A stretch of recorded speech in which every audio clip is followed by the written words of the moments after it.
Yo! Yo! Pasko man o piyesta, may handa sa mesa. Pero pagdating ng singilan, biglang nawawala. May lechon sa gitna, may videoke pa. Pero ang tanong ng kapitbahay, nabayaran mo na ba? Ay naku! Pag may okasyon, todo ang dekorasyon. May tarpaulin pa at may sound system. Puno ang mesa ng pansit at menudo. Kala mo milyonaryo pero puro utang dito. May cake na 3 palapag.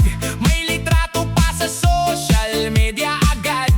Lahat nakangiti, lahat nakapost. Pero si maniningil nakaabang sa kanto, boss. May panghanda, may pang-inuman, pero hulugan pala ang pinagbuhanan. Pagdating ng petsa ng bayaran, biglang offline, hindi na matawagan. May panghanda pero baon sa utang. Ngiti sa harap pero dibdib ay kinakabahan. May lechon, may spaghetti, may handang bonggahan. Pero pag singilan na, takbuhan na ang usapan. Panghanda pero baon sa utang. Laging may dahilan kapag bayaran na naman. Pangmasa ang kwento, totoo sa karamihan. Isang araw na saya, isang buwan na hulugan. Pag may birthday, todo ang handaan.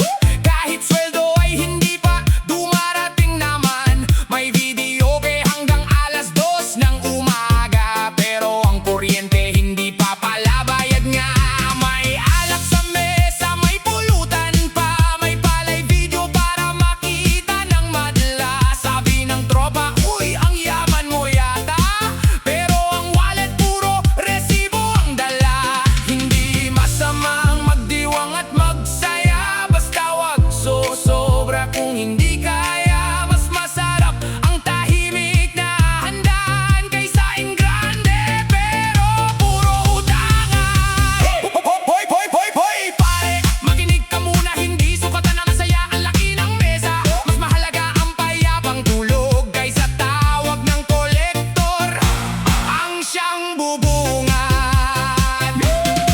Kahit simpleng pagkain, basta sama-sama, mas masarap pa rin kaysa pilit na magpasikat pa. Dahil ang tunay na saya, hindi nabibili at hindi rin inuuwi ng pautang na salapi. May panghanda pero baon sa utang. Paulit-ulit na lang ang parehong dahilan. Ngayon ay masaya, bukas ay singilan. Kaya mag-ingat sa gastusing walang hanggan. May panghanda pero baon sa utang. Patamang awit para sa nakakaramdam. Hindi kailangan ng bonggang selebrasyon. Kung kapalit naman ay problemang walang katapusan.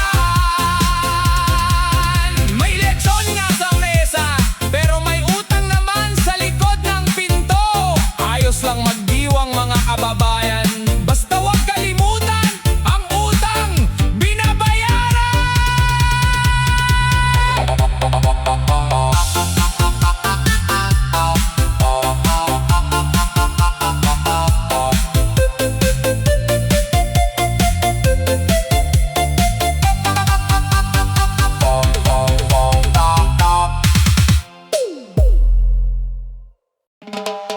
Hoy! Hoy! Hoy!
wala nang iba. Pag may kailangan ng bilis mong dumating, parang kidlat kung makatawag at lambing.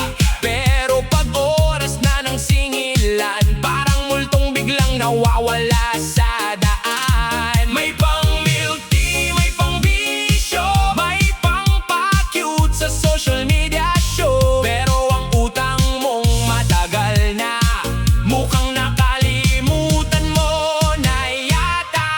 Ang kapal mo, magbayad ka na, hindi puro dahilan ang ihahanda. Ang kapal mo, magbayad ka na, pera ko'y pinaghirapan ko pa. Kung may pang-load, may pang-inuman, may pang-bait at may pang-pasyalan, bakit pag-utang ang pinag-uusapan? Biglang mahina ang signal ng isipan. Hindi naman ako bangko, hindi rin lending na may tubo. Kaibigan lang na tumulong noon, pero bakit ako pa ang nahihirapan ngayon? Konting hiya naman sana, salitang bayad ay tuparin na. Masarap matulog sa gabi kung wala kang iniiwasang katabi. Ang kapal mo, magbayad ka na, huwag nang puro bukas at mamaya. Ang kapal mo, magbayad ka na, baka kalimutan ka ng barkada. Ang kapal mo, magbayad ka na, hindi habang buhay ang pasensya. Ang kapal mo, magbayad ka na, para tapos na ang problema. Hoy pare, simpleng paalala lang, ang utang ay hindi dekorasyon ng nakaraan. Kapag nanghiram at marunong magbayad, mas tumitibay ang samahan ng lahat. Magbayad ka na, magbayad ka na, huwag nang magtago pa. Magbayad ka na, huwag nang magtago pa. Yo! Para ito sa mga taong biglang nawawala. Kapag singilan na, hindi na mahagilap. Kapag mangungutang ang bait-bait, pero pag bayaran na, parang bula na lang sa hangin.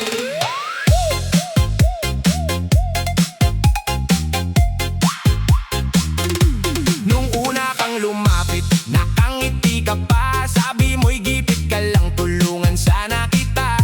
Naawa naman ako, kaya nagpahiram, pero ilang buwan na parang nakalimutan. Online ka sa Facebook, puro may day pa, may bagong sapatos at may inuman pa. Pero kapag chat ko'y pare yung utang, biglang sinzone ako, wala nang pakialam. Kapag kailangan mo, ako'y hinahanap. Kapag bayaran na, biglang lumilipad. Ano ba naman yan, kaibigan?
magtago, hindi ka multo para mawalan ng anino.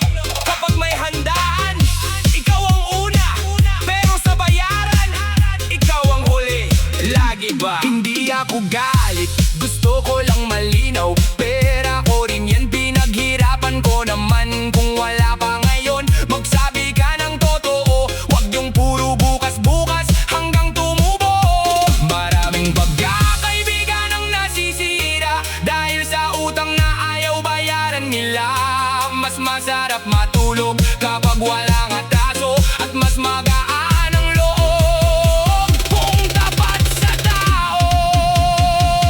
Ang utang mo, bayaran mo na ngayon mismo para matapos na ang istorya at hindi na maging alamat sa baryo. Ang utang mo, wag mo nang kalimutan to. Kapag nangutang may responsibilidad, yan ang tunay na magandang asal. Singilin man kita ng paulit-ulit, hindi dahil sa pera lang ang sakit, kundi dahil sa pangakong hindi natupad. Kaya pare, ang utang mo, bayaran mo na ngayon.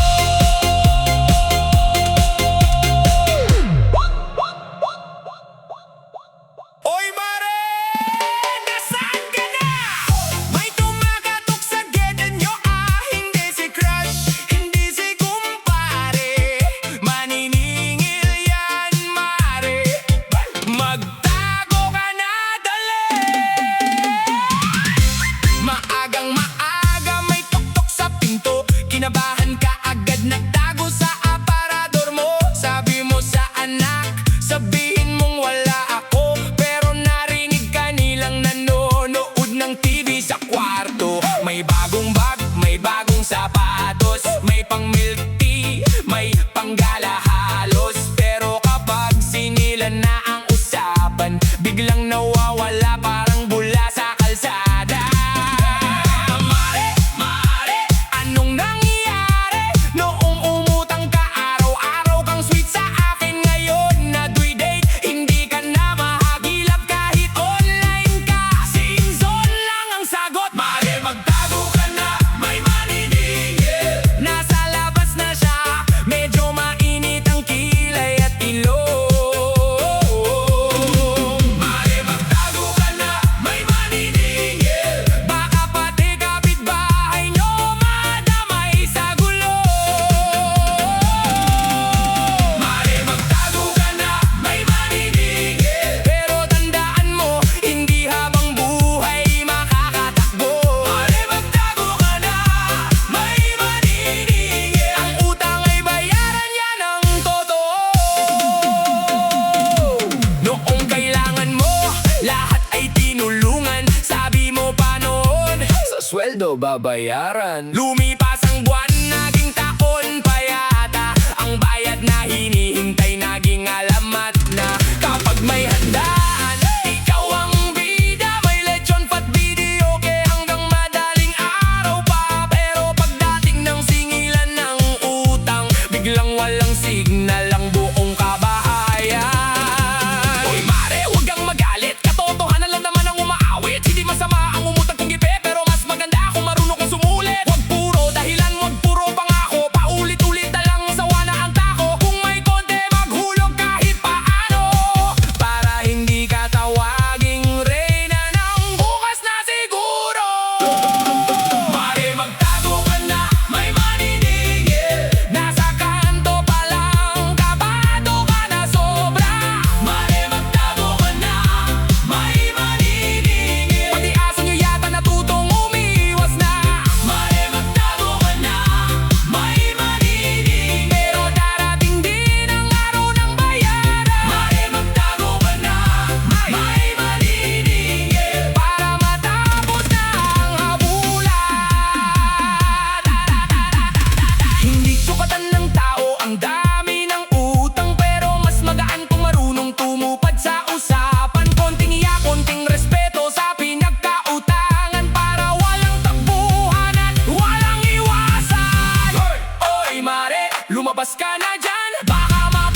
Yo, yo, yo! Para sa mga taong mabilis tamaan, kahit hindi naman sila ang pinapatamaan. Kung guilty ka, ikaw na bahala dyan. Remix! Nagpost ako ng simpleng biro sa Facebook ko. Maya-maya may nagalit. Abay, bakit ganun bro? Hindi naman kita binanggit. Wala kang pangalan pero parang tinamaan ka. Biglang nagparinig naman. Nag-share lang ako ng kwento tungkol sa utangan. Ikaw agad nag-react parang may kasalanan. Kung hindi ikaw ang tinutuoy, bakit ka naiinis? Baka naman may tama, kaya ka napapahigpit, napapakislot. Kalma lang, huwag mag-init agad. Baka mapahiya ka sa lahat. Kung hindi para sa'yo ang mensahe kong dala, bakit ikaw ang unang nagwawala? Huwag pikon kung hindi ikaw. Bakit ka sumasagot ng sabay-sabay? Kung wala kang atrasong umiti ka na lang.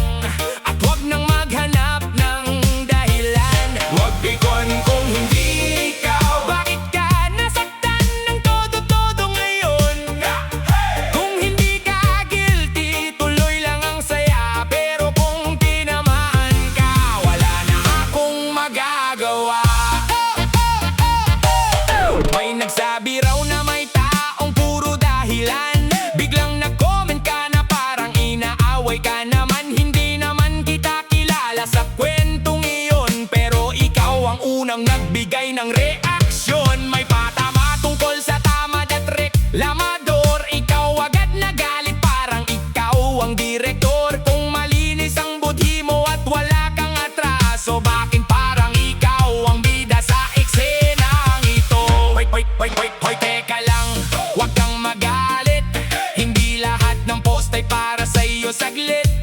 Kung may nakikita ang kahawig ng ugali mo, hindi ko na kasalanan kung natamaan ka rito. May mga taong tahimik pero biglang sumisigaw. Kapag nakarinig ng patama, sila agad ang sumasawsaw. Kung hindi ikaw, bakit ka nag-iinit? Parang kawali sa kalan na sobrang init. Huwag pikon kung hindi ikaw. Bakit ka sumasagot ng sabay-sabay?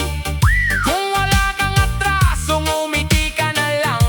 At huwag nang maghanap ng dahilan. Huwag pikon kung hindi ikaw. Bakit ka nasaktan ng todo-todo ngayon?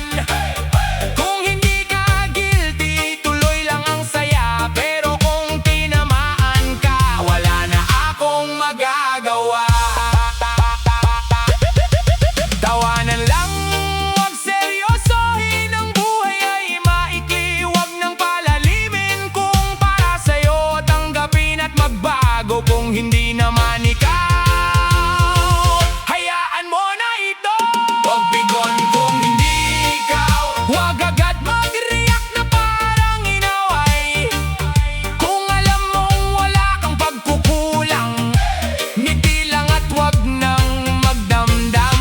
Huwag pikon kung hindi ikaw. Ito'y kantang pangmasa at katuwaan lang. Pero kung ikaw ang unang nagalit at nasaktan, baka may katotohanang tinatamaan.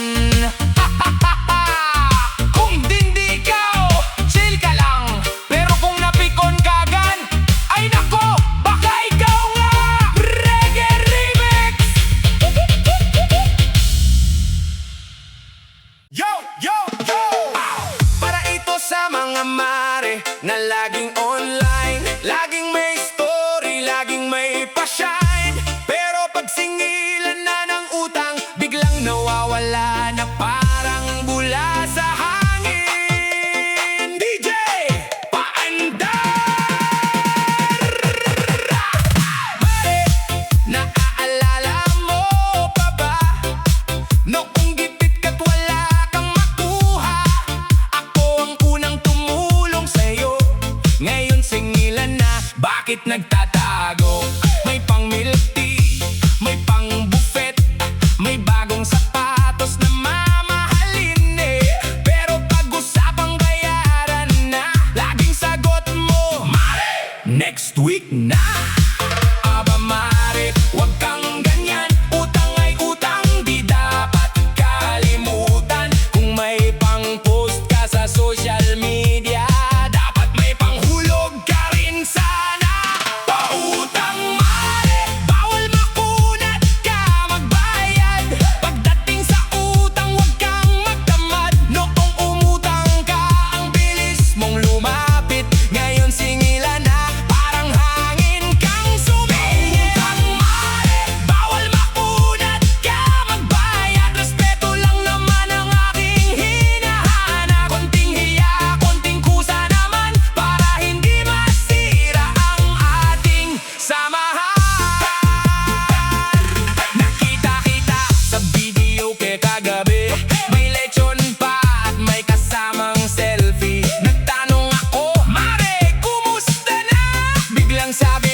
Low